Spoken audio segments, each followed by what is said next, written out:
Hello friends, இன்றைக்கி வந்து நம்ம ப்ளவுஸில் பேக் சைட் நாட்டில் வைக்கக்கூடிய சுங்கு எந்த விதமான த்ரெட்டும் வந்து வெளியில் தெரியாத மாதிரி ரொம்ப ஃபினிஷிங்காக ஒரு டிசைன் எப்படி வந்து சிம்பிள் டிசைன் வந்து எப்படி தைக்கிறது அப்படின்னு சொல்லிட்டு தான் பார்க்க போகிறோம். வாங்க எப்படி தைக்கிறதுன்னு பார்க்கலாம். பார்க்கும்போதே தெரியும் ரொம்ப அழகாக இருக்கும்.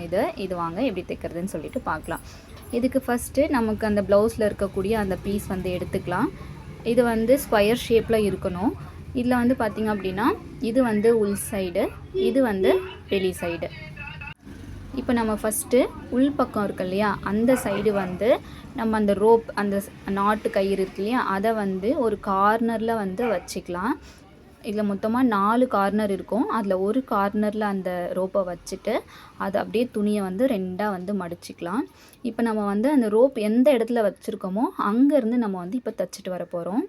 ஃபஸ்ட்டு ஸ்டார்ட் பண்ணும்போது நல்லா கொஞ்சம் ரஃப் அடிச்சுட்டு அதுக்கப்புறமா வந்து நீங்கள் தைக்க ஸ்டார்ட் பண்ணலாம். அப்படியே வந்து அந்த கார்னரில் வந்து ஸ்டாப் பண்ணிவிட்டு இந்த இடத்துல வந்து ஊசியை உள்ளார நல்லா வந்து இறக்கி விட்டுட்டு அப்படியே வந்து துணியை ரொட்டேட் பண்ணிங்க அப்படின்னா துணி மட்டும் வந்து திரும்பும். பின்னாடி வந்து கைடை தூக்கி விட்டுட்டு திருப்பினா கரெக்டாக வந்து திரும்பி உட்காரும். சரிங்களா? இப்போது இந்த கார்னர் வரைக்கும் நம்ம வந்து தைக்கக்கூடாது. இதில் கொஞ்சம் கேப் விட்டுட்டு இவ்வளோ தூரம் மட்டும் நம்ம தைச்சா போதும். இங்கே பாருங்கள், ஃபுல்லாக அந்த நாட்டு இருக்கு இல்லையா, அது வரைக்கும் வந்து தைக்கக்கூடாது.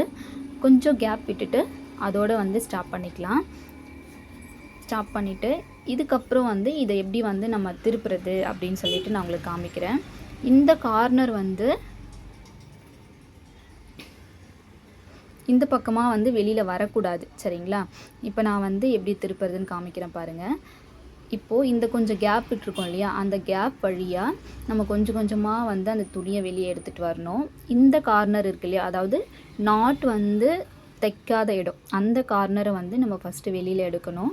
அந்த இடத்த வந்து கையில் பிடிச்சிட்டு இந்த மீதி இருக்க துணி வந்து அந்த சைடு போகிற மாதிரி, அதாவது நம்ம தச்ச பக்கம் போகிற மாதிரி, அதாவது ஓப்பனாக இருக்க ஸ்பேஸ் வந்து அந்த நாட்டு தச்ச இடம் இருக்கு இல்லையா, அந்த இடத்துக்கு போகணும். அந்த நாட்டு வந்து வெளியில் பிடிச்சி இழுக்கக்கூடாது. சரிங்களா? இந்த மாதிரி தான் இந்த துணி வந்து அப்படியே அந்த சைடு போகணும். இந்த கார்னர் மட்டும் நமக்கு வெளியில் வரணும். ஓகேங்களா? இங்கே பாருங்கள், இந்த கார்னரில் வந்து நல்லா ஷார்ப்பாக வர்றதுக்கு ஒரு ஊசி வச்சு நல்லா வந்து அதை வெளியில் எடுத்துக்கலாம். இப்போது அந்த ஓப்பனாக இருக்க ஸ்பேஸ் வந்து நம்ம க்ளோஸ் பண்ணிக்கலாம்.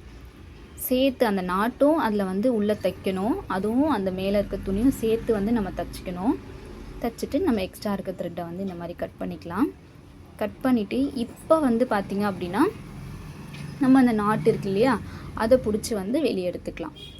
இப்படி எடுத்திங்க அப்படின்னா ரொம்ப சூப்பராக வந்து எந்த த்ரெட்டுமே வந்து உள்ளுக்குள்ளே தெரியாத மாதிரி அழகாக வந்து சுங்கு வந்து ரெடி ஆகிடும். இந்த மாதிரி ட்ரை பண்ணி பாருங்கள். இந்த வீடியோ பிடிச்சிருந்தா மறக்காமல் நம்மளோட சேனலை சப்ஸ்கிரைப் பண்ணி வச்சுக்கோங்க. தேங்க்யூ.